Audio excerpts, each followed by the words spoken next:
أعوذ بالله من الشيطان الرجيم بسم الله الرحمن الرحيم إذا وقعت الواقعة ليس لوقعتها كاذبة خافضة رافعة অর্থাৎ কিয়ামতের দিন যখন কিয়ামত সংগঠিত হবে তখন এই কিয়ামতকে অস্বীকার করার মতো কোনো লোক থাকবে না।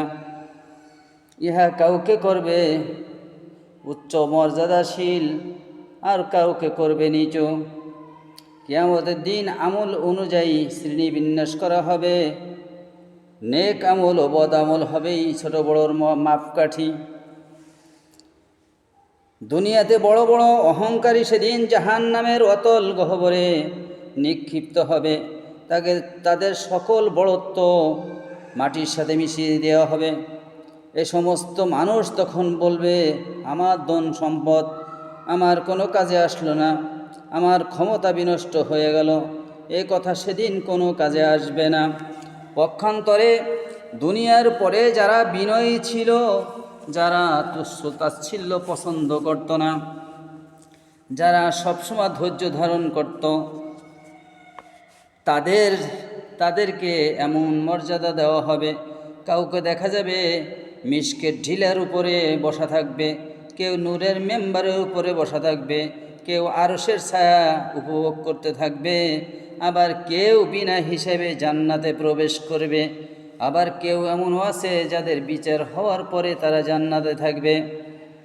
তারা এমন জায়গায় থাকবে যে সেই জায়গাটা হবে স্বচ্ছ এবং পরিষ্কার ছায়াস্থল, যেখানে শান্তিতে তারা বসবাস করবে। আল্লাহ রাব্বুল আলামিন কোরআন শরীফে যে আয়াত বলে দিলেন যে কিয়ামত হবে সেদিন অহংকারীরা সবসময় জাহান্নামের অতল তলদেশে যাবে। তাদের ধন সম্পদ যেহেতু কোনো কাজে আসবে না। তো আসুন ভাই, আমরা এমনভাবে আমল করার চেষ্টা করি, এমনভাবে আমরা চলার চেষ্টা করি যাতে আমাদের ভিতরে অহংকার তাকব্বরি এই সব কিছু আমাদের থেকে ধুয়ে মুছে যায়। আল্লাহর হুকুম নবীর তরিকা অনুযায়ী যাতে জীবনটা গঠিত করতে পারি। এই সামান্যতম দুনিয়ার মধ্যে আমরা যে অহংকার বা তাকব্বরি করি, এইগুলো কাল কিয়ামত দিবসে কোনো কাজে আসবে না।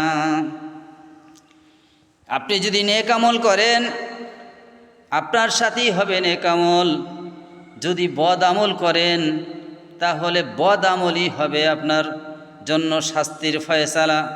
আল্লাহ আমাদেরকে নেক আমল করার মতো তৌফিক দান করুক। আসসালামু আলাইকুম ওয়া রাহমাতুল্লাহ।